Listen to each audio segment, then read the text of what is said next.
get started. Good morning. My name is Lauren Jasinski. I am the chair of the Royal Oak Area Democratic Club. As of our last meeting, we have, shifted that name to be a little bit more representative of all of our accounts, all of our information, and so people can hopefully find us a little bit easier if they're new to the area. So we're so excited to see you. Lots of returning faces, a couple new faces though too, which we love, and we'll give you the opportunity to introduce yourself a little bit later in the meeting. I'm gonna go ahead and have the officers of the club introduce themselves right now though. Arv, why don't you take it away? Oh, hi, I'm Arv, Vice Chair. Hi, I'm Ian. I'm the club treasurer. Hi, I'm Rachel. I am the secretary. Great. Ian, do you want to do a quick treasurer's report since you're here? Absolutely. So in the month of April, we had $60 of income for the limited edition While They Last t-shirts that have our former name on them. We had $605 come in towards the scholarship. And then we had $340 of dues. So our checking account balance is $4,139.92. So doing pretty well there. And then our scholarship is in our savings account with a total of $2,294.55. So we met our full match and we'll be able to offer our full $2,000 scholarship. Cool. Does anyone have any questions? Any questions for Ian, the treasurer? We can drop the link if anyone would like to pay dues. We'll drop that in the chat. If you haven't done so, our dues run December 1st through the end of the year. So our 2022 dues will start on December 1st later this year. And if you plan to mail dues, we now have a PO box, which was included in Lauren's email. So if you intend to mail any dues, please make sure you send them there, as that's where we'll get them. Awesome. Yep, we've got a brand new PO box so that people don't need to know where Ian lives.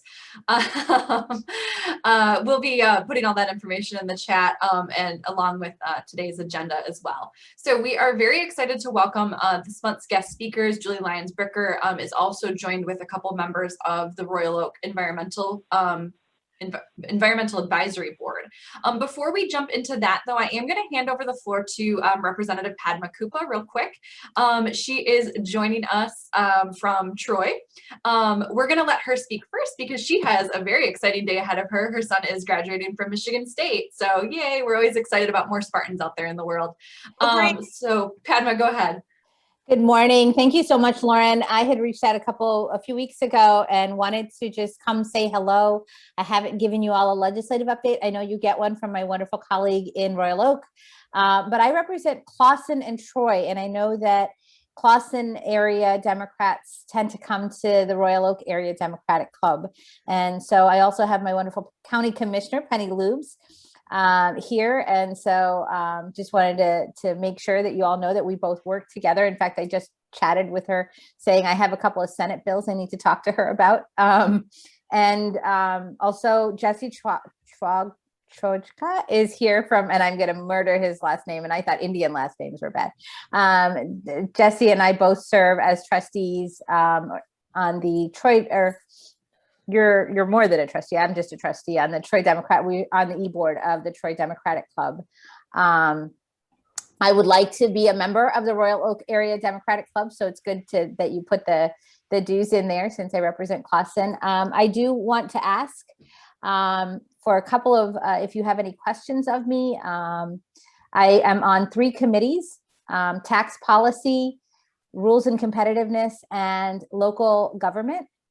This is my second term on local government. The vice chair, the ranking vice chair from the Democratic side is our very own Jim Ellison. Tax policy, the chair is Matt Hall, so you can imagine what that committee is like. The very famous Matt Hall, who held the Giuliani hearings last year. So it's been interesting. As far as what am I doing in the legislature, I'm still championing some of the same legislation that I championed last year. that stand in our democratic values, but I also have some constituent-related requests.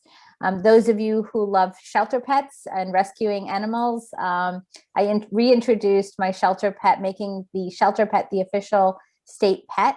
I also introduced a Water Day resolution. I just got off of a meeting with a young Girl Scout in Troy who wants to do her Gold Star project. If any of you have been either Scouts on the Girl Scouts or Boy Scouts, you know the Eagle Scout projects are similar to Gold Star projects that Girl Scouts do. And so she wants to do her project on water. So I connected her with some people in the environmental community from For Love of Water this morning. And so any questions? Major reason I am going first, and I appreciate you doing this, is because I do legislative walks now on Saturdays and Sundays. You are very welcome. And I'm very anxious to have people join me because we spent nearly $1 million on the campaign in 2018. Oh.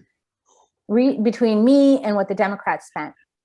We knocked 37,000 doors in 2018. We knocked 14,000 doors in 2019 as legislative walks. We took a piece of legislative lit and we knocked on doors just to ask people if they knew who their state rep was, making sure that they know how to reach me and also the issues that I'm working on, and then took feedback as we do with when we are knocking campaign side doors. However, in 2020, we spent less than $250,000 because we did such a good job on the legislative side. And so it helps not only with name recognition, but it also helps with, people recognizing that Democrat is here and here to stay. I want to make this a strong Democratic district for 2024, 2022, and 2024 when I am no longer able to run, because 2022 will be my final term. And so if you would like to join me on legislative doors, I would really appreciate it. I have to go out there this morning. So that's why I'm on first. Thank you, Lauren. Any questions for Representative Kupa? Belem.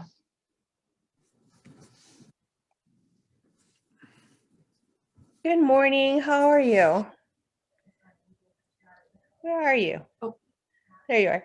So one of the questions I have is if there's any effort to try to push the Girl Scouts into more diverse areas or lower income neighborhoods within our communities. Do you know if there's any effort? No, this was solely my activity because she was directed to work with me as a person who cares about water. She reached out to me like, what can I do to help about water? It was not me helping Girl Scouts be more diverse, but I have friends who are working on that. Happy Asian Pacific American Heritage Month, by the way, everybody.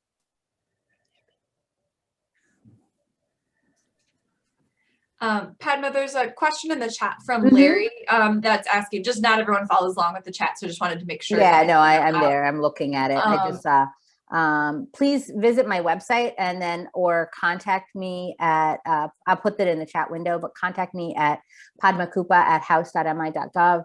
Also, I will pop the link to sign up for Saturday walks. We just have a sign up link. You can directly sign up for those walks right there. It's on Facebook as well. I just posted it to the Royal Oak Dem Club page. Thank you. That's awesome. Thanks so much for that. And we'll be sure to share those links and that contact information after the meeting as well. Okay. Awesome. Any other questions for Representative Kupa? No? All right. Padma, thank you so much for joining us. Okay. Good luck out on your Thank walk you. and have fun today, okay? All right. Bye. Yeah. Bye. One thing that's not pertaining to my legislative seat, I do just want to mention that Clawson has city council and mayor races this year. And I hope that you are all aware and that we get out on the doors closer to the election date. Penny and I love Clawson, even though I'm not a resident. I launched my campaigns, both my campaigns in 2018 and 2020 in Clawson. And I want to make sure that we have good local government. Penny was a fantastic mayor for many years, and we need to continue that that tradition of good local governance there. So please get involved. Awesome. Thank you so much for your time. Have a good day. Great. So we're going to go ahead and move on to our monthly guest speakers. We are very excited to welcome Julie Lyons-Bricker. She is the current Energy and Sustainability Manager for the City of Royal Oak. In this position, she manages municipal energy and sustainability issues and championed the 2020 Lead for Cities certification for Royal Oak. She's involved in many various aspects of energy and sustainability work over the last 15 years in both nonprofit and public sectors. She's lived in Royal Oak since 2001 and volunteers for several different local nonprofits, including the PTA treasurer for Royal Oak Middle School and Royal Oak High School. She's a graduate from Michigan Tech University, so we love those Upers, and holds a LEED AP O&M designation, a PMP certification, and a real estate broker's license. So we're very excited to welcome her along with our own club members, Dr. Amanda Herzog and Paul Weil, and the three of them are going to be sharing some information about helping make Royal Oak more sustainable. So Julie, take it away. Oh, you're muted. Yeah. Okay. How's that? Perfect. Okay. All right. Great. So let me get my screen shared here.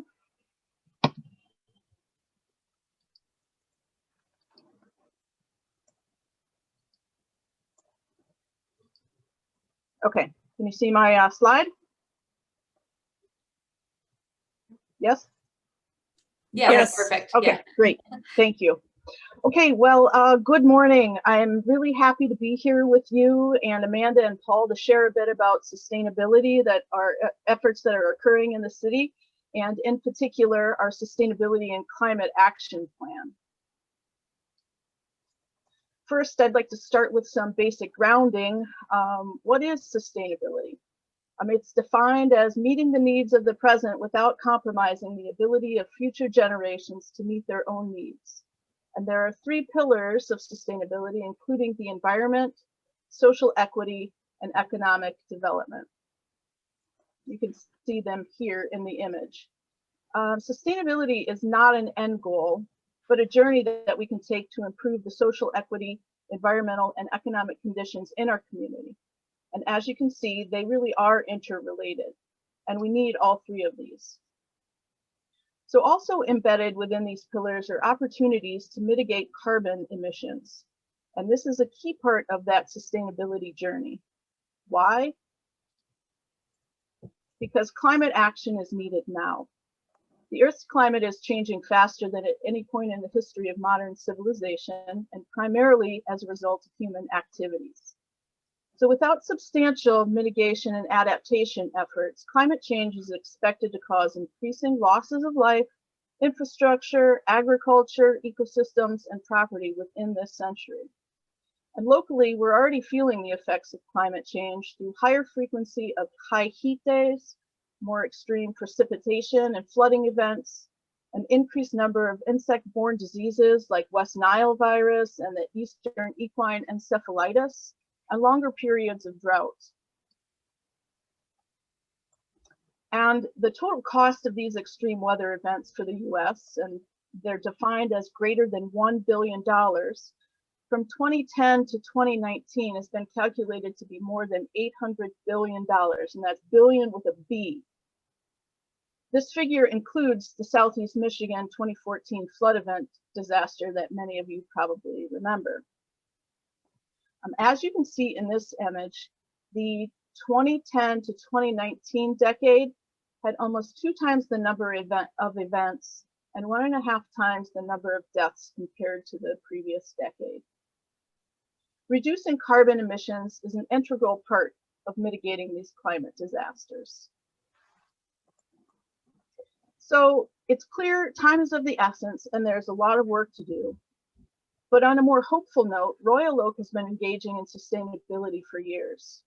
In 2017, Mayor Fournier signed on to the We're Still In movement, committing to adopt, honor, and uphold Paris Climate Agreement goals. Then in February 2019, the development of the sustainability plan was formally mentioned. Shortly thereafter, we earned a grant for the US Green Building Council's LEED for City certification. The LEED certification data gathering delayed our sustainability plan work, but the process provided a very detailed and useful understanding of our existing sustainability initiatives and where we had gaps. So in that year, we also earned a bronze level certification from the Michigan Green Communities. And then in April of 2020, which was a nice boost during the beginning of this that COVID year, we earned the Lead for Cities certified status. And that put us as the 3rd city in the country to earn the 4.1 version certification, which was a great honor. And it certainly was an undertaking to get all of that data collected, but it really set the stage for additional sustainability actions in the community. As you can see, in July, the City Commission adopted unanimously a resolution acknowledging the climate emergency. They tasked staff with moving forward on our first city greenhouse gas emission inventory so we could build a baseline.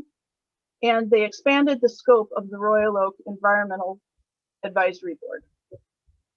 So in September, we were able to finish the greenhouse gas inventory and have that data to use. And we started a new task force with members from the Environmental Advisory Board, and together we came up with recommended greenhouse gas emission reduction goals. Those goals were presented to the City Commission in January of 2021 and approved.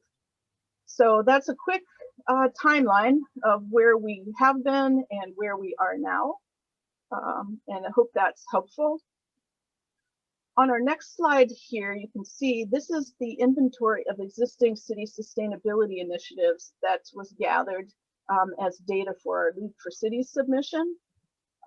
These span multiple topics over multiple years. You can see that there's energy in buildings, green space, water, policies, waste. All of these things are in play right now. So the second substantial data collection effort was that greenhouse gas emissions inventory. This was based on 2018 data and does not account for personal consumption of goods, services, and foods. That just wasn't feasible for us to collect that information. And here are our community-wide results. As you can see, commercial electricity is the highest single emitting sector in Royal Oak. It's about 25%. Then one of the items that was a little bit surprising to me is that residential energy, so the combination of electricity and natural gas, accounts for 33% and is the highest category. Then if we look at commercial energy, which is electricity and natural gas, that's about 30%. And transportation, including gasoline, diesel, and mobility, which are smart buses traveling on Royal Oak routes, accounts for about 25%. So one of the things I want to just reiterate is that residential energy, that's all of us, right? Our electricity and our natural gas added together is the highest category of emissions in the city. So does anybody want to take a guess at the percentage of municipal operations emissions? I'll give you a hint, and it is much lower than any of us expected. It's only 1.4%. So through this inventory effort, we learned that mitigation strategies must focus on the highest emitting sectors, of course. And municipal climate actions can only affect so much change. So the majority of reduction opportunities and responsibilities fall on us as the community, commercial and residential sectors. There is an upside. There are substantial opportunities for residential energy waste reduction and cost savings, as well as commercial electricity waste reduction and cost savings. Here is an image of our greenhouse gas reduction targets. The greenhouse gas inventory and other external carbon reduction goals, including the state's and consumers' gas and DTE commitments to get to net zero by 2040 and 2050, respectively, informed our recommended goals. The push is to limit warming to 1.5 degrees Celsius as recommended by the UN Intergovernmental Panel of Climate Change. So, this collection of data from existing initiatives, inventory, the LEAD project, and greenhouse gas inventory is a great start. So we've got a bunch of data, we've got community interest in becoming a sustainable city. So where do we go from here? Well, we build a sustainability and climate action plan. The plan will provide us a means of bringing everything together under a set of goals and actions and provides a vision for the future development. It also creates a way for us to measure the impact of our programs.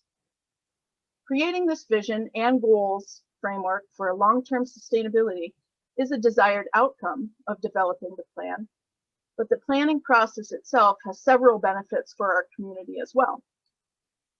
For example, it provides a framework for action that has the potential to use our resources more efficiently, promote smart economic development, improve the environment, create a more equitable society, and lay the groundwork for major investments. Further, the planning process enables us to raise awareness within the local community, develop common goals and build support, increase transparency, and encourage interdepartmental cooperation. We are already seeing some of these benefits in play as staff and the Environmental Advisory Board are partnering to get the plan completed. So now I will turn the floor over to Amanda Herzog, Chair of the EAB. And Amanda, I can move the slides for you when you're ready. Yeah, I'm ready. Thank you, Julie. Okay.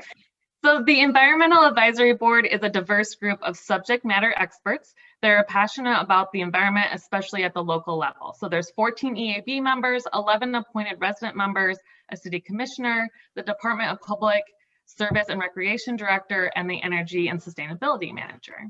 Next slide. Our mission is to advise and assist in the environmental sustainability efforts in the city and make recommendations to the City Commission. It covers any policy, program, project over an array of environmental issues such as climate, air, water quality, waste, etc. Next slide. So as mentioned before, the task force is comprised of EAB members, city staff, and stakeholders. The task force began last fall for the GHG goal setting initiative and continues to meet twice a month to develop the draft sustainability and climate action plan, which we call the SCAP. The task force manages all aspects of the SCAP development and community outreach, and our goal is to have the plan completed by January 2022. So now I'll turn it back to Julie. Okay, thank you. Mm-hmm. So in the coming months, the task force will engage the community for input into the plan in a number of ways. We plan on having community forums, surveys, and focus topic work groups. This will include general visioning and a deeper dive into the following specific sustainability focus topics through those work group sessions. And we are very interested in finding stakeholders to help us with this process. So here you see the focus topics that we have initially chosen. And the work groups will also consist of staff, members of the task force, and stakeholders who are interested in those particular topics. The goal of these work groups are to vet the best action ideas related to each focus topic for inclusion into the SCAP. These should all be approached with equity for all community members in mind. And just a quick overview of what we're thinking about relative to these group topics. The energy group will create measures to ensure energy conservation, efficiency, and use of renewables. The transportation group will create measures to decarbonize transportation, including electrification, walkability, bicycle-friendly mass transit. The water group will focus on water quality, resilient infrastructure, conservation, and long-term stormwater management solutions. Oops, sorry.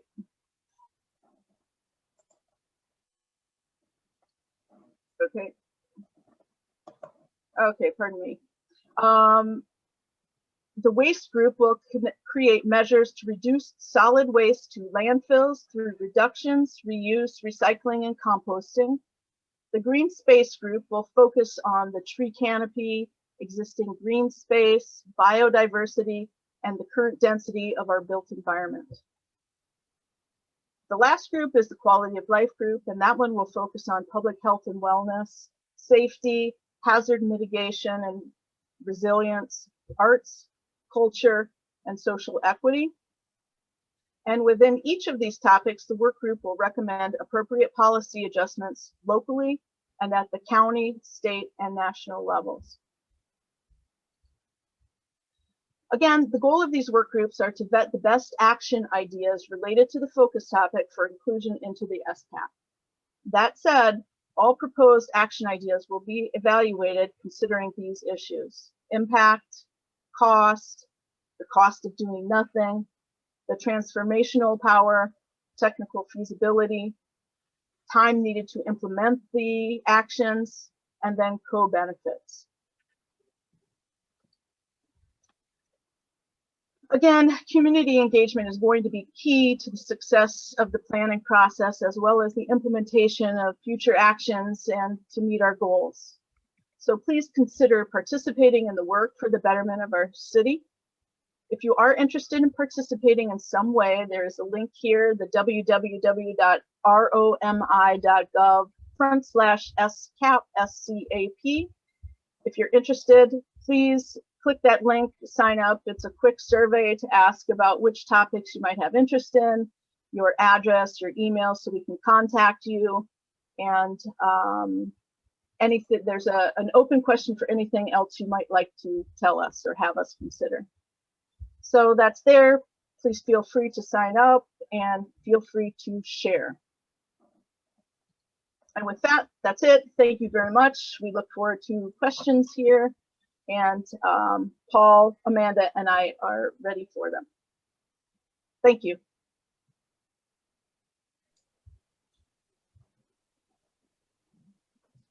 Thanks so much, Julie. Such great information and so timely right now, right as we round out Earth Month. I think we need to continue to do more to remind ourselves that we need to think about these things every single day, right? Just not a couple times a year.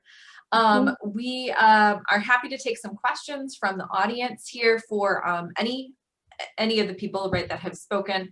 Julie, do you want to stop sharing your screen? Maybe? Sure. Yeah, good. And we'll be sure to share all of your contact information at the end. So if you have any questions for Julie, Amanda, or Paul, feel free to raise your hand or come off mute, or if a mic or camera isn't working, if you'd like to enter them into the chat, we can read them off that way as well.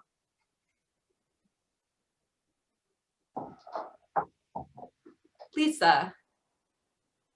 Thanks, Lauren. So, Julie, is there any coordination going on across the county for these types of efforts? The county is moving forward on their own sustainability work at this point. They have an open position, a new position for a sustainability officer. And so they are certainly involved in the desire to move forward. And we, as a matter of practice, keep in touch with our local peer cities and the county about what we're doing. But at this point, we don't have projects that are through the county. I hope that answers the question. Yeah, does it seem like Royal Oak is leading the way? Are others further behind us? Well, I would say in general, we're kind of in the middle. There are many cities who are far advanced, and there are some cities who haven't started yet. But we, like that list of our timeline, in the past year and a half or so, 2 years, we have really moved forward on a number of pieces. And I can say that we participate in a nationwide organization called the Urban Sustainability Directors Network. and that is only for municipalities, so cities and counties, and it is a wonderful peer sharing organization. So we have learned lots of lessons learned and ways to do projects, and we hope that once we get some of ours more in place, we'll be able to share with other cities. I know that Ferndale is moving forward, and Pleasant Ridge, Huntington Woods, so many of our neighbors have initiatives that they're moving forward on. Who would And you we're say? also organizing with other municipalities in the state, and we are advocating to the legislator about the things that we need to move these initiatives forward. And so on May 12th, Julie, I and Woody Guntina are going to, along with other municipalities such as Ann Arbor and Grand Rapids, are going to speak to the Democratic House Caucus for a lunch to give them a little more information on what we need to move our stuff forward. Thank you.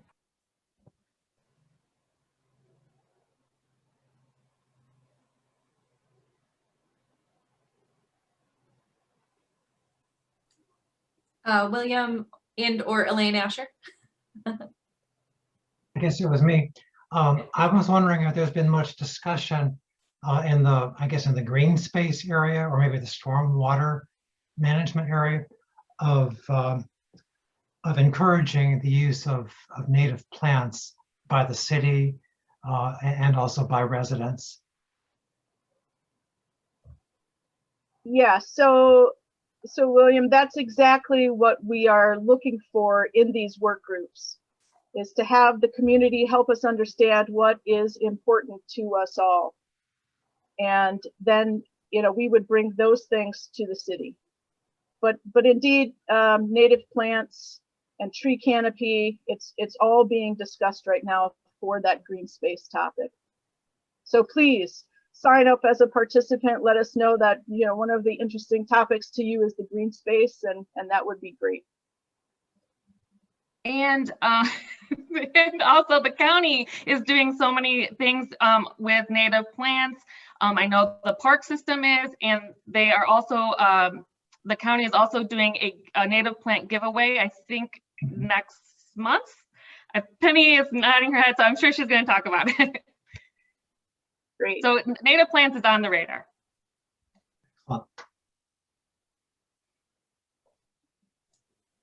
Hello? Balam? Oh.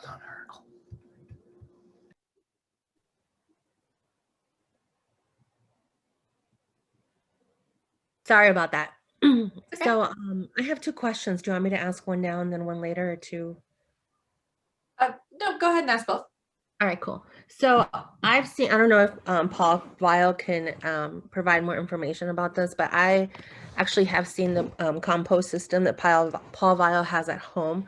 And I was wondering if there's any plans for some sort of community-wide compost system or county-wide. Is that something that's possible? Well, certainly anyone can do what I'm doing at home.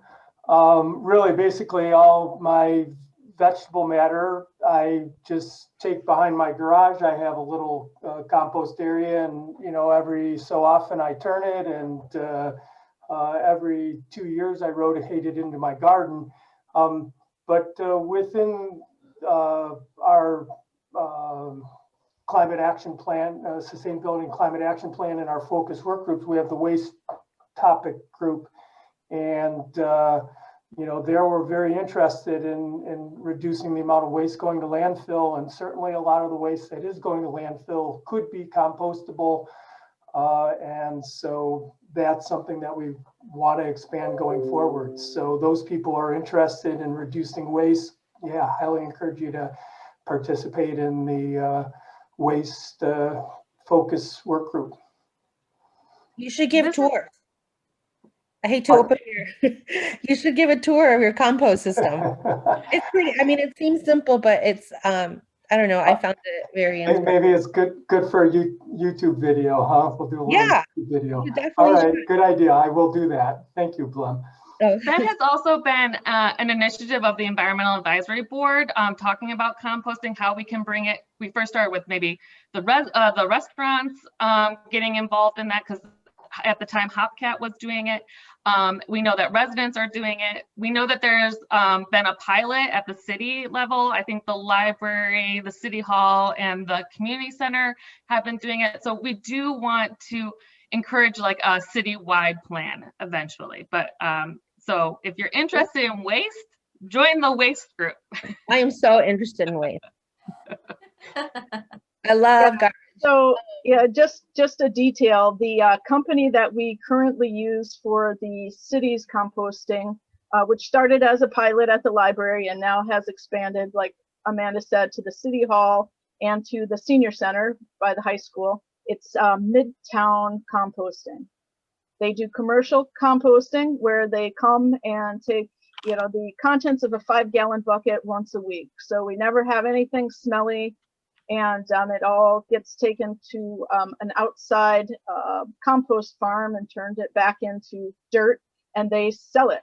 So I do know that I've seen on some of our Royal Oak Facebook pages that there are residents who are also just on their own using Midtown Compost and encouraging people on their own streets, you know, to, hey, let's get together, because I think, you know, if you can get a number of buildings that are being picked up, there can be some kind of a bulk buying discount. So you can't quote me on that, but I think that's part of what's going on. So if you could encourage 10 people on your street to do this, and the person just came and hit all 10 houses at once, you know, that's helpful. So. Yeah, that's incredible. I put the link for Midtown Composting in the chat too. Great. Willem, was that both of your questions? No, sorry. Okay. That's okay, go ahead. I'm also wondering if there's any plans to work in unison with the Detroit Zoo. I know they recently allocated a great deal of funds towards this. Yeah, they would certainly be one of our stakeholders. When I mention stakeholders, that's, you know, nonprofits in the area, houses of worship, businesses, residents, and certainly the zoo has been doing wonderful things with their sustainability efforts. So we want to partner with them too. So yes. Great. Robert Bruner, did you have a question? Hey, Lauren. Oh, yeah. This is Shar. May I jump in for a minute going back to composting? Yeah, definitely. Let's keep talking about waste. Okay, I mean, 3 things. Just reminding everybody, you can obtain compost from the city for free. They take all of the leaves that they gather every year and compost them themselves. And I think that pile of free compost is over behind the batting cages by Memorial Park. 2, you can put food waste in with your yard bags. So if you've got, you know, leaf bags or whatever, you can put any vegetative material in those and they'll be recycled. 3, there are limits on where you can place compost piles or the nature of your compost bins on your property. The city has to strike a balance between keeping the rat population down and environmentally sustainable practices. So if you are planning to compost in your backyard, do check the city ordinance to make sure your location complies with those guidelines. Thank you, Shar. Any other questions for our guest speakers this month? There was a question in the chat from Robert Bolton that says, does the EAB support the development of Normandy Oaks? So it's not, we do support, that's great, it's a park, but we don't have actual responsibilities with that park. I am an Oakland County Parks and Recreation Commissioner, so I support it through that way. And I know that there's a lot of environmental things happening there. They have native grasses, they're going to have bees. So I think, I don't know if that answers your question, but there is a Parks and Recreation Board, and I think they oversee that park too. Great, thanks for that. We're going to go ahead and move on to some announcements as long as there's no more questions from the audience. And like I said, we'll be sure to follow up and share all of that contact information. We'll continue to share that interest survey as well on all of our social media because I'm sure a lot of our members' interests overlap, and we love active ways to get involved, right? The information's great, but we like action steps here. So thank you so much for joining us, Julie, Amanda, and Paul. The information's great. And we'll be in touch throughout the year, okay? Yes, thank you so much for having us. Yeah, thanks so much. Good. Our little silent rounds of applause. Good. Thanks, everybody. We're going to go ahead and move on to some club announcements. I'm actually going to turn the floor back over to Paul with some follow-up information to a request he had last month. So yeah, hello everyone. I'm going to speak about the Democratic Precinct Delegate Liaison for Royal Oak, which I had been for the last couple of years. And due to my increased involvement in the Sustainability and Climate Action Plan Task Force and my lack of putting time into and furthering our Democratic Precinct Delegate Liaison efforts, I felt the need to step down. And with that, William Asher has agreed to take on this responsibility. So we are very, very grateful. William has really put forth a great commitment, and already he's engaging the precinct delegates by getting them to use Slack, and we can communicate a little bit better. So anyway, I'm going to turn the floor over to William just to, here he is, and he can introduce himself and say a few words. So William, you there? Hi, I'm William. Been a precinct delegate just for a couple of years. I'm kind of new to it, and I'm hoping to engage all the PDs in Royal Oak. It'd be nice to get a few more in Clawson. I don't know how that's going to happen, but I think Representative Levin has told us that the PDs are the linchpins of the whole operation, and we communicate with the voters, and we're on the ground. So I'm hoping to make that work like it has been under Paul's guidance.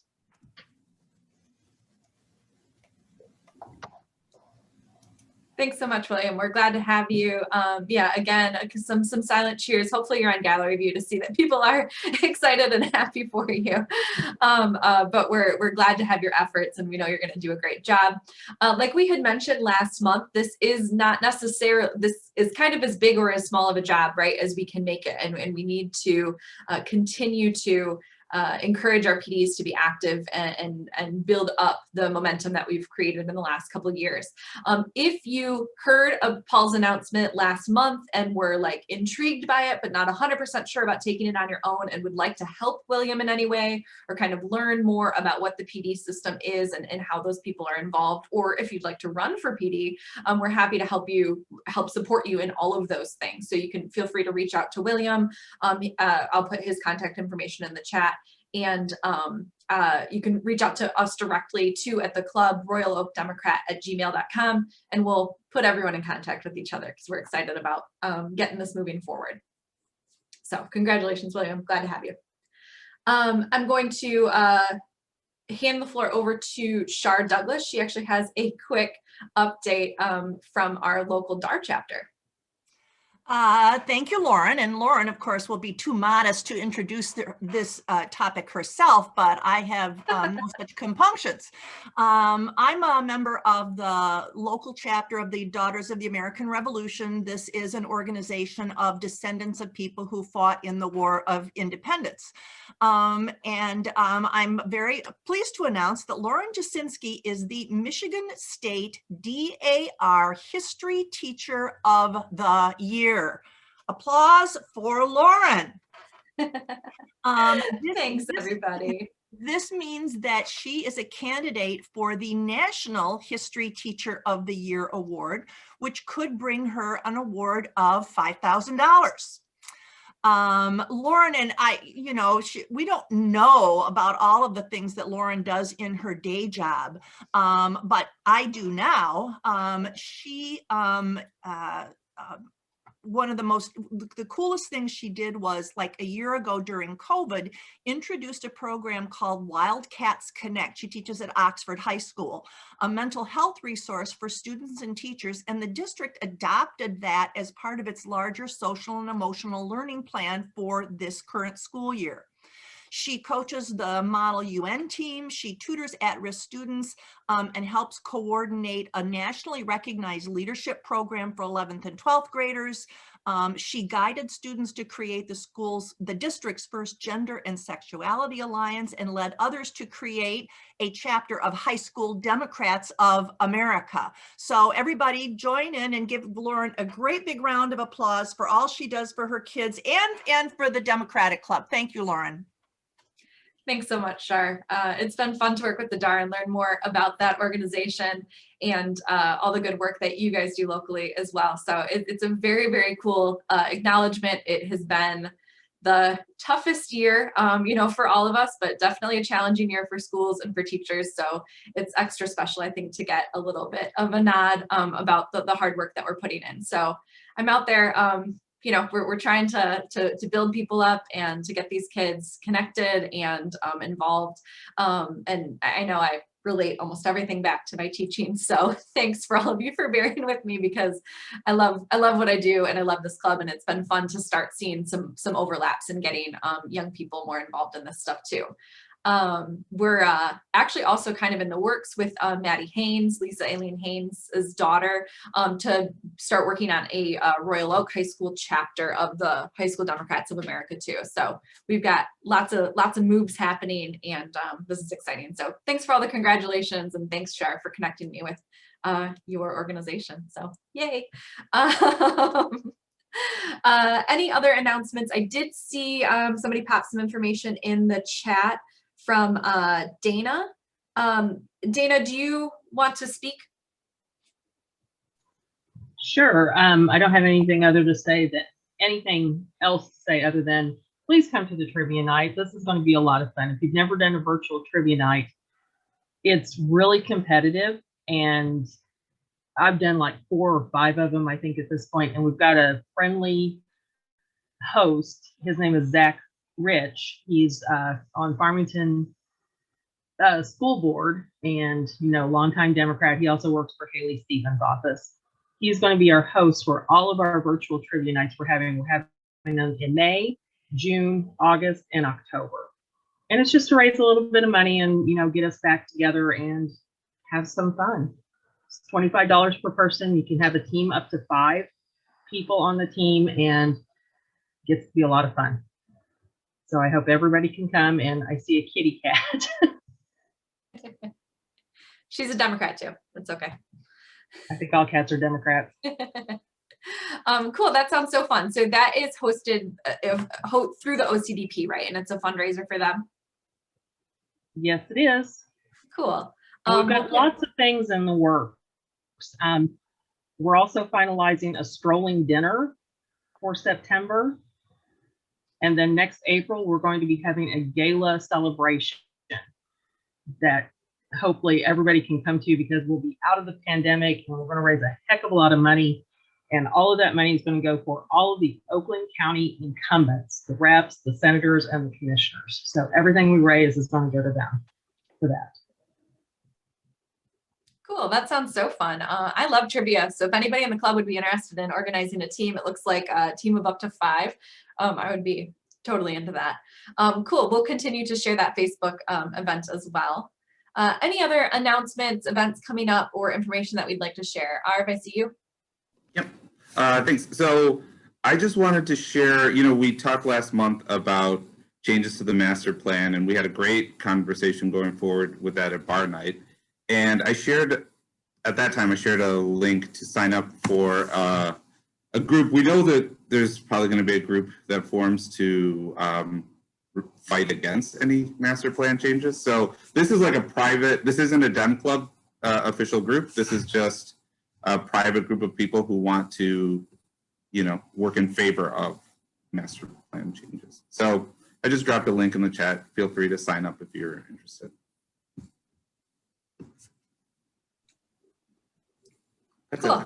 it. Yeah, hopefully everybody sees that link to ARB's information there. He's trying to organize some people that are interested in it, specifically in some of those causes. And then there was also a conversation happening in the chat, continued on about bar night, but it looks like we remedied it. So it's a, it looks like it's being advertised through Facebook, but it's not a Facebook event. It's actually looks like a mobilized sign up. So there's a link in the chat and we'll continue to share that as well. Julie, question or announcement? Yes, just a comment. Arv, you reminded me when you mentioned the master plan that we wanted just to make sure that it's clear once this sustainability plan is developed that the master plan work will incorporate these things into its new plan. So I hope that doesn't sound too convoluted. The sustainability efforts, actions, goals, when they're appropriate, they would be part of the master plan. Thank you. Yeah, great. Thanks for that, Bet. Any other announcements or events coming up that the Dems might be interested in?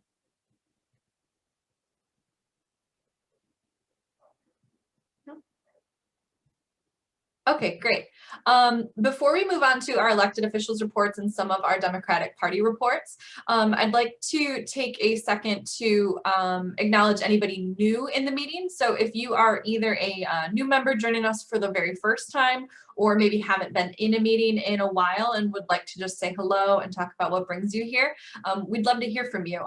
Sorry to put you on the spot, but we do love to just hear kind of what brings people in and what you might be looking for. So is there anybody on the call right now that is brand new this month or hasn't been around in a long time? I'm seeing lots of familiar faces. Lauren, I haven't been here in a while. I wanted to come just because, to let you know about Trivia Night, and also to let you guys know that as the fundraising chair for OCDP, I can be on tap to help you guys if you have any fundraising events or just want to brainstorm about fundraising, because that's kind of like my jam. I love fundraising. I love planning events. I'm extremely organized. So if you say, hey, I want to do this thing, my brain sorts in all of the steps that you need to do. So I'm here to help you guys if you need it for anything whatsoever. Cool, that's a great resource. Thanks for joining us, Dana. Any other introductions? I don't know if you can hear me. Yeah, hi, Robert. Hi. Yeah, I live in Royal Oak, so I'm interested in this. I work for the power company, and I'm always interested in new energy. Good, we're glad to have you. We'll be sure to connect you with some resources, okay? Okay. Are you guys aware of a possible resource? I think it's called Desire. DIR. SE or something. It's a website, shows all the incentive programs for federal and state giveaways for going clean. Oh, okay. Anybody there familiar with it? Julie is nodding her head. A couple people are nodding their head, but Okay. That's not something I've personally heard of. So we'll, is that something we should look into as a club? Well, I don't know. This is new to me. I don't even know what this is all about, but it's just something that helps people be able to, get some money back for going green. I put in windows in my house, and I think Consumers Energy gave me like $40 a piece back or something like that. So it helps you locate resources that will allow you to go green. Sure, great. We love that. Well, we'll continue to share that then with our members. Thanks for joining us. Good. Yeah, Julie's already on it and sharing that in the, looks like it's a compiled database for state and federal incentives and assistance. That's great. Thanks for that, Robert. All right, I'm going to mute myself because I am working, but I'll chime in if I need. Sure, no problem. Thanks for joining us. Any other announcements or greetings? Awesome. We're going to move on to elected officials report. If you are on the call right now and you are a local, state, or county elected official and would like to give us a quick update about what's going on, we would love to hear from you. Go ahead and raise your hand. You'll line up in the chat, and then we usually call on people state to local. Belem, you've got a quick announcement while people are getting organized. Yeah, cool. Thank you. Sorry. Okay, Representative Mary Manoogian is collecting clothing for migrant children that are staying in Albion, Michigan. She's looking for gently used clothing for children from 2 years old and on. So I have a couple of drop-off locations. I can give that to Lauren, or you can also drop it off at my home, and I will make sure that they get to where they need to go. Hold on, to make sure. So she's looking for toys and crafts, gently used clothing and shoes, or hygiene products.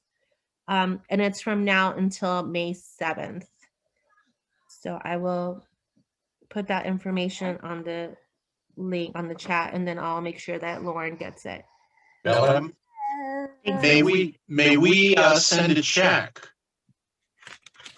I'm sure they'll take it. So Lakeshore Presbyterian Church is the one that's organizing this.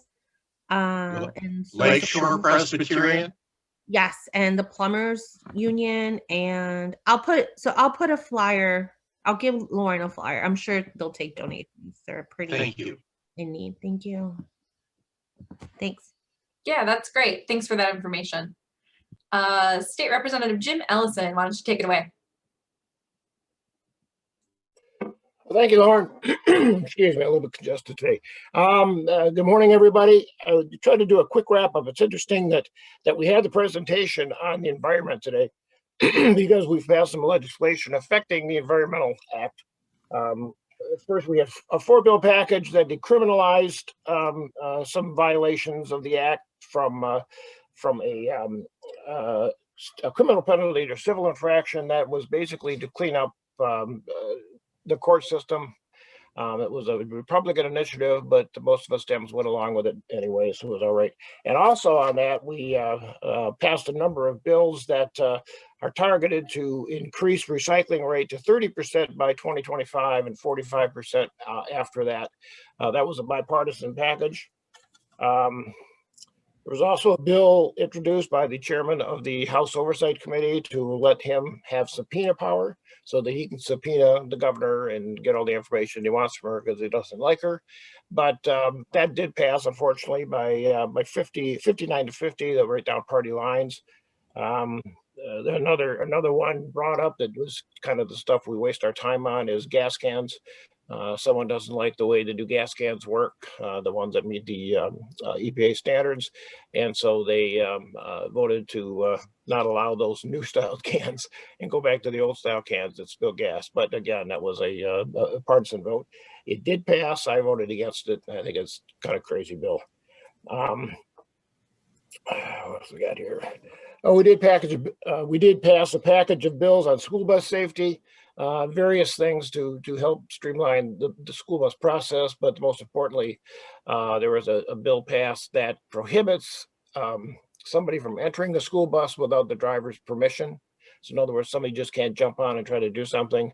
And also they've allowed cameras on the flip out stop sign so they can capture the license plate of anybody who bypasses the school bus. So that was all part of that package. We did some upgrades to the state retirement package, just to bring it up to current standards. And we also created a ability to have a savings account for first-time home buyers that gives you some state tax incentives.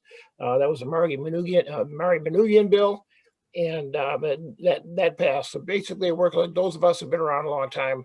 I remember the college savings plan. It's based similar like that. You can put your money away in a savings account, not pay taxes on it, and draw it off when you're ready to buy your house. So, and we also passed some legislation on smoke alarms, excuse me, that require them to have a non-replaceable 10-year battery starting April 1st next year. So your smoke alarms will be designed to hold the battery forever, no more pulling 9 volts out. And but every 10 years you'll have to replace it. We did pass legislation that really is meaningless at this point, but it is give us some direction on daylight savings time, that if there is a national incentive to change daylight savings time, we will go along with whatever is predominant in our district. If it's whether it's daylight savings time or Eastern Standard Time, we don't want to be outliers, so we will go along with what everybody else has in our area. We also passed a series of election bills. You've probably heard about these, modifying the dates for petition initiatives submittals, but also more importantly, we have eliminated the May election from the calendar and replaced it with a June election. And we have canceled the August primary. That will go in on the June election as well. So we're not going to have a May election and we're not going to have an August election. I voted against both of those because I think it hinders school districts and other entities that need to get some kind of emergency measure on the ballot. If it's a school situation where they got to renew their hold harmless millage or whatever they need to do, they've got to wait till June, which is basically after their budget's set. So, but it passed anyways. That was a Republican bill. And then one final bill I'll talk about I found kind of interesting. It's the Senate bill. There's certain provisions right now that if you've got a township that has a population of 25,000 or less, it allows you to elect city servants, firefighters, police officers to their governing board, to their township board. And that's because they have a problem getting people interested in serving on the board. And at 25,000, it was okay for me, but they've just raised that to 40,000. And that now opens up the possibility of much larger communities being able to elect policemen and firefighters and other public service to elective office. To me, the downfall of that is you have a city employee, say, for example, you have a firefighter serving on your elected board. You've got to worry about when they have contracts negotiation, because that person can't take part in that. And same thing. And also, as I pointed out to some of my colleagues, it creates a situation where if you have too many public servants on your elected board, you end up having a police department that has a city as opposed to a city that has a police department. And that was something we dealt with a number of years ago. We had a similar problem in Royal Oak when we had a retired police officer sitting on our commission who was very strongly still influenced by police action. So it's just, I voted against that, but it's still passed. So it's not going to affect us at all, but I think it does create a dangerous precedent. But that's about all I have right now. Anybody have any questions? Looks like you've got a question from Frank. My question was with the smoke detector legislation, are the existing detectors in a home grandfathered? And when we're talking about detectors, are we talking smoke and carbon monoxide? I don't know if it's smoke and carbon monoxide. I haven't got the description in front of me. I think the smoke detectors you got in your house, I think are still going to be fine. You're just not going to be able to sell those anymore after April 1st next year. Good information. Any other questions for Representative Allison? No? Thanks, Jim. Thank you. County Commissioner Penny Lubes. Hi, thank you. Hi, everybody. I am so pleased to know that we're all working on the environment, moving in different directions, but we'll be able to come to the same place. At Oakland County, we'd like to have net zero emissions by 2050, and we're looking at annual reporting on the county's progress towards that goal. We have green infrastructure funds to hopefully construct new green infrastructure in our local communities, like rain gardens or bioswales or permeable surfaces. Our Water Commissioner Jim Nash is working with Oakland County's Cooperative Invasive Species Management Program regarding a fast-growing plant that's been found in 16 retention ponds and wetlands in Novi and Northville. These plants can form thick mats that impede boat travel, prevent ducks from landing, and block light from reaching plants below the surface. What are they called? Frog bit plants, that's what they are. So if you happen to see any species, you can always email, take a photo and email Oakland County CISMA@gmail.com or call Oakland County SISMA program at 248-660-0716.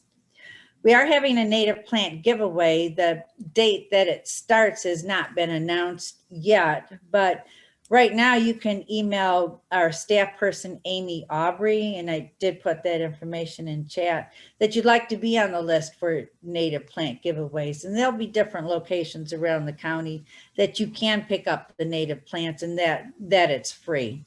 That was part of our initiative from Earth Day. We're also following actually Royal Oak's initiative about fair housing. So we're moving forward with a fair housing initiative in Oakland County that it will prevent source of income, housing discrimination, and other barriers to fair housing, which in effect really refers to Section 8 housing. So right now, Royal Oak, Ann Arbor, Lansing, and Kalamazoo are the few cities that have passed laws and ordinances regarding this item. At the county, we've maintained our AAA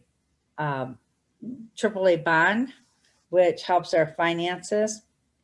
The last item I want to talk about is that our Michigan Works program is working on an expungement program, kind of like a clean slate program, where those with criminal convictions for specific offenses can have those expunged from their public record, and that will open the door to find better jobs and housing for people.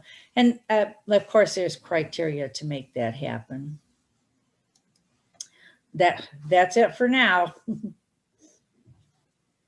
Awesome, we're covering a lot of ground. Any questions for Commissioner Lubes?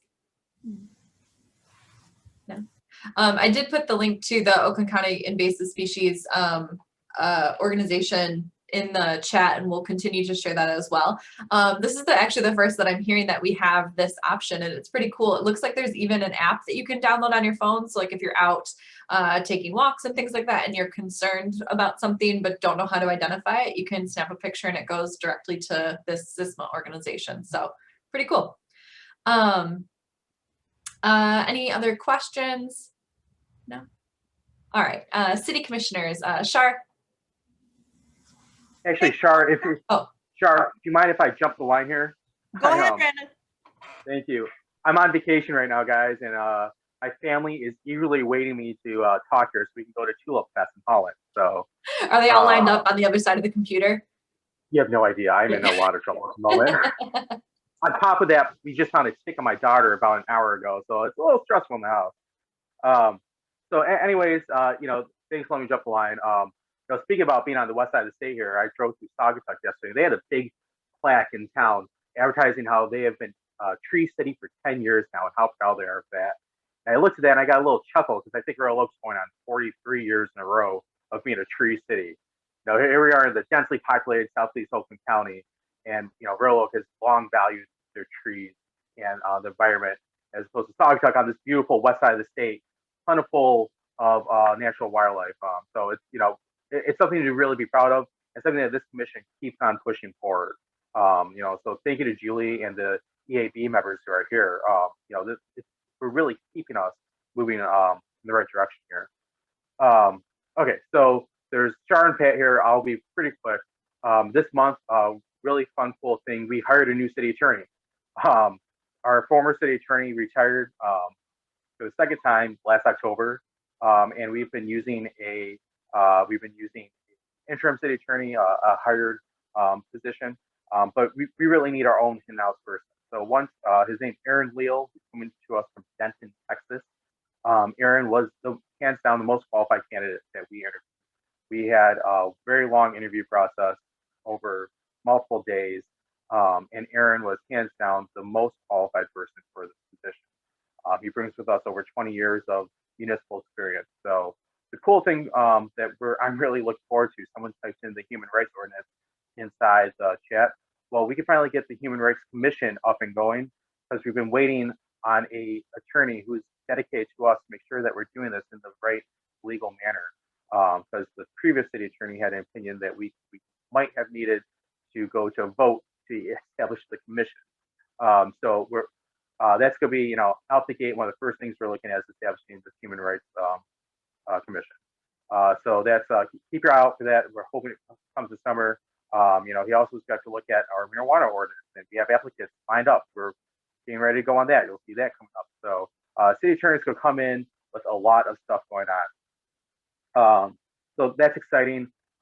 We have the Memorial Day parade coming up at the end of next month. This month. Can't believe it's already Memorial Day. So the parade is back this year. The Veterans Event Committee is hard at work planning it. They have really cool. They have some original Rosie the Riveters on a parade float coming through town. These octogenarian women who really kept building all the bombers during World War II. I mean, how cool is that? So there's, I think, 12 of them. And the Tuskegee Airmen are doing a flyover in some World War II aircraft. So Dave London, a member here, is doing a great job on that. I'm very excited. There's a lot of concern, a lot of, not concern, but talks about how we're going to keep it safe. It's, adhere to CDC guidelines. But we're going to find a way to do it. We're a year into this now. I think we've learned a lot. So yeah, we'll look for that at the end of this month. And then finally, we've talked about this before. We're kind of looking at the parking downtown, how we can improve it, how to get a better system in place. We've had one proposal before us that we kind of kicked around, trying to decide if we like it or not. But we are looking at improving the parking, the paid meter system, trying to make it easier for everyone. So that's one of those things that you don't really always think about, but it's it impacts everyone's quality of life. So lots going on in the city, and I'll let Shar and Pat take over from here. So I'm not sure, is Pat still here? I know she had. Oh, sorry, yeah, I'm not okay. calling. Hey, I say a quick question about bathrooms in the downtown park. I'll take that really quick, Shar. So for those of you following along, 2 months ago we did not approve a bathroom in the downtown park because it cost $300,000 for a single stall bathroom. None of us were comfortable paying $300,000 for a single stall. We could build a 5-bedroom home with 3 bathrooms in it, and that's hot for that price. So we're building the infrastructure in place to have the bathrooms in the downtown park. We need a new bid. We're not going to spend the city's money unwisely on such an expense like that. So there will be bathrooms. Yes, Bellum, there's no bathrooms in the public park. I mean, now they're coming in the future as we bid out. That's good governance. So that's all I have. Okay. Shar? Yeah, a couple things. Without a doubt, the most boring and most important part of what a city commission does is budget approval.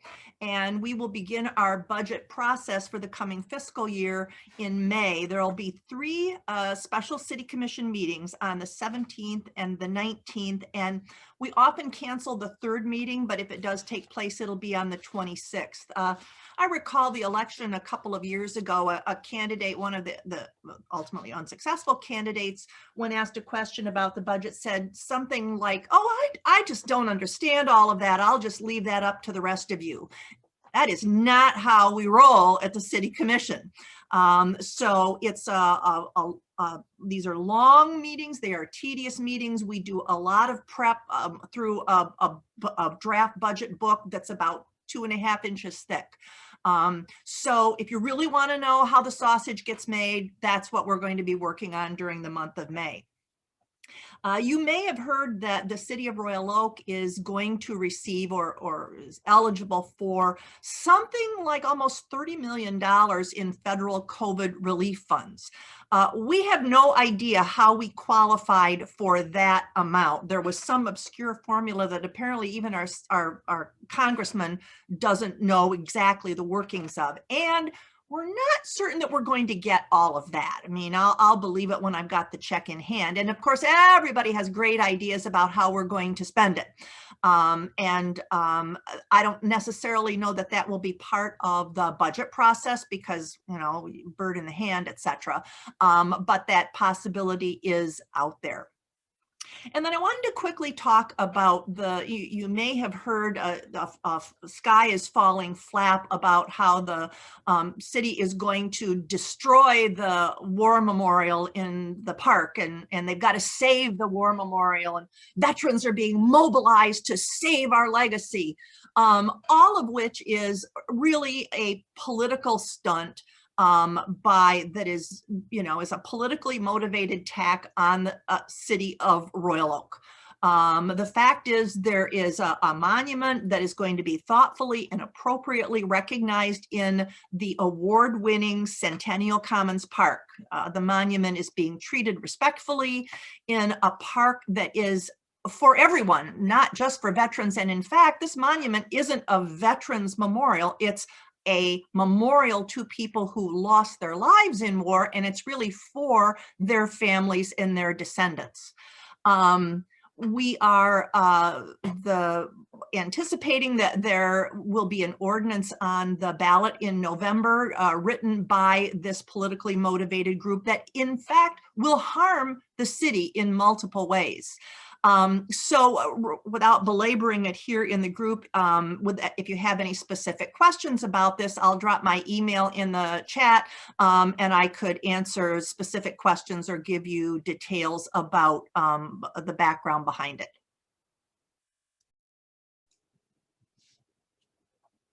Any questions for Shar Douglas regarding city issues? Any follow-up to the Veterans Monument topic? It has been belabored, as Shar said, but we do want to make sure that we all have the information that we need to make sure that we're you know, speaking thoughtfully about this, and that upcoming Memorial Day parade will be a good opportunity for us to prove that Democrats do love veterans and that we support all of that.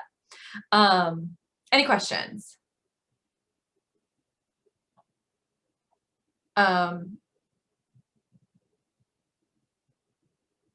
Belem is asking about the amount of money that it is going to take to move the monument. Will the monument be moved before this is placed on the ballot? The monument will probably be moved in the next few weeks. The budget, we approved the contracts. So we approved the park design more than a year ago, and there was no uproar. We approved the actual contracts in January, and now, wonder of wonders, in an election year, suddenly it's a big deal. But no, those contracts have already been let, and that monument will move, as I say, in the next few weeks.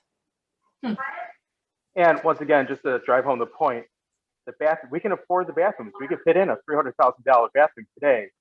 It's just not good governance. It's, you know, that's way too much money for a single stall. Is a bad design. So we're asking our designer to come back with us with a better option, either, you know, more capacity and less money. It's not a money issue. It's just a bad governance issue. Mike?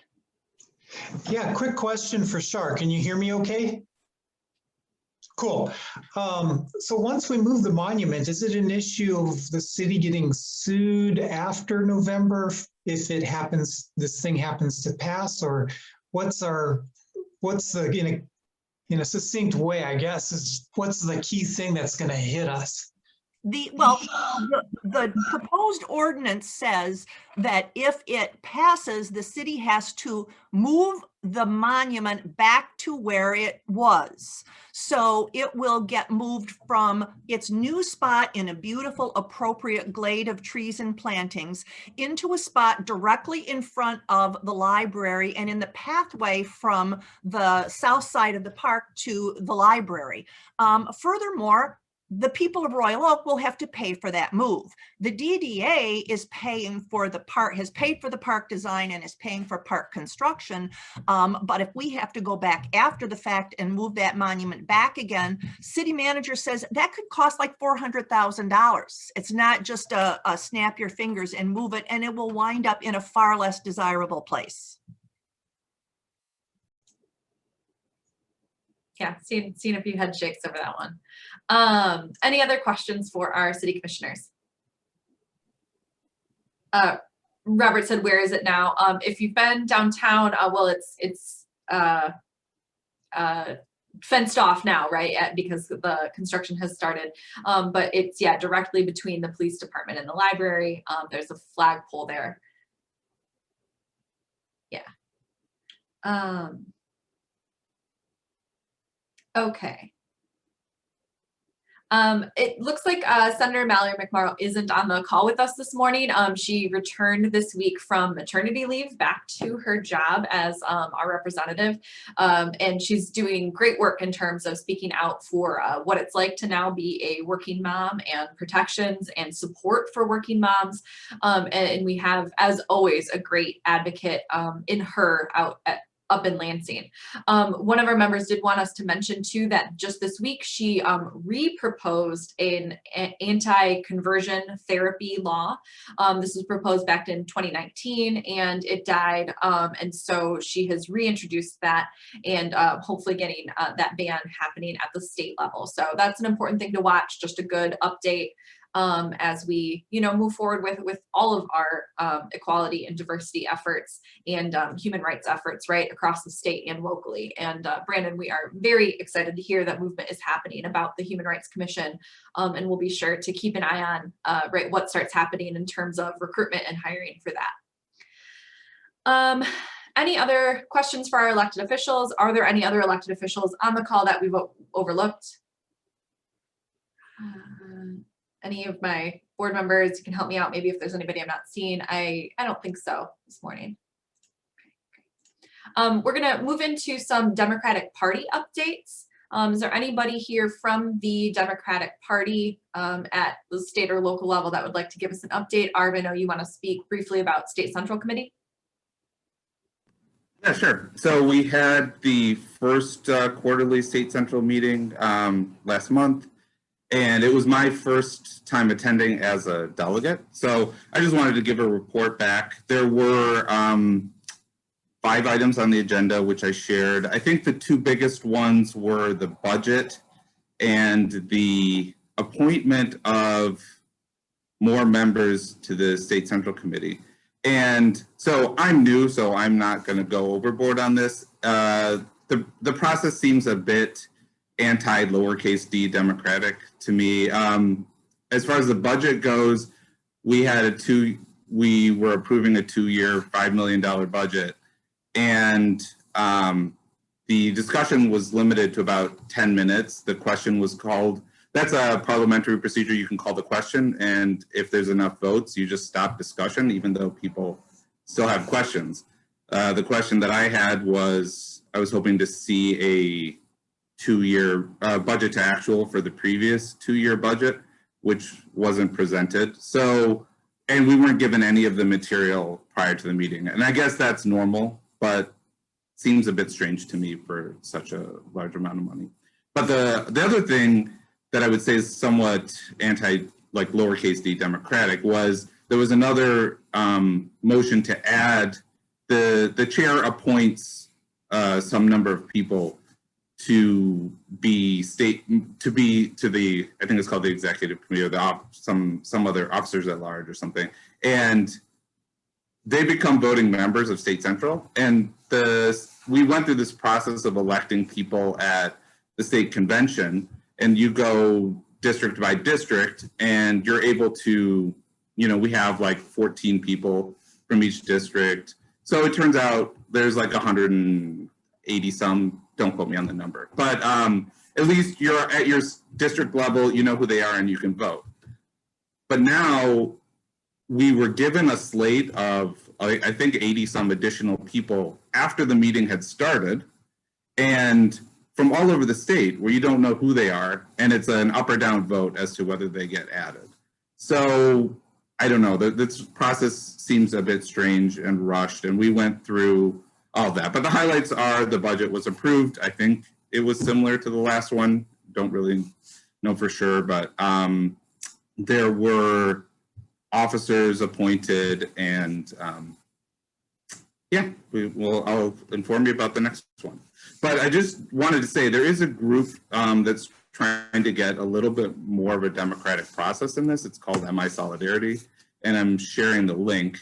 They ran a slate of candidates at the convention for these spots. I was not on that slate, but it does seem like they have some reasonable points. So anyway, that's, does anyone have any questions?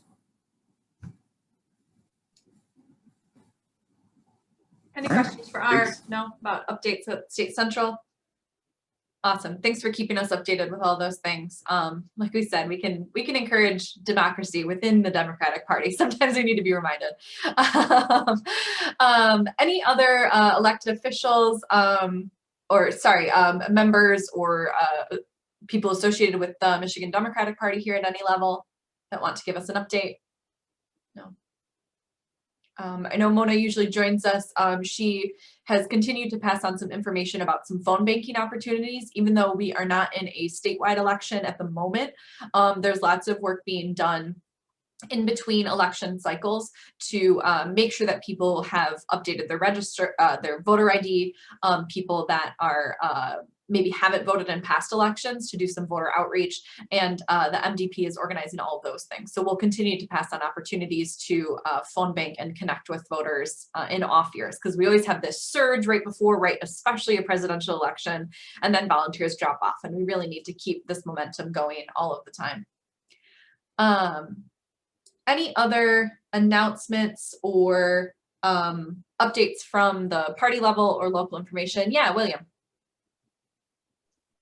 I think the most important thing that Mona's been pushing is encouraging people to call residents in Republican Senate districts to get them to call their senators, like Senator Ruth Johnson, to register their opposition to these bills, the voter suppression bills.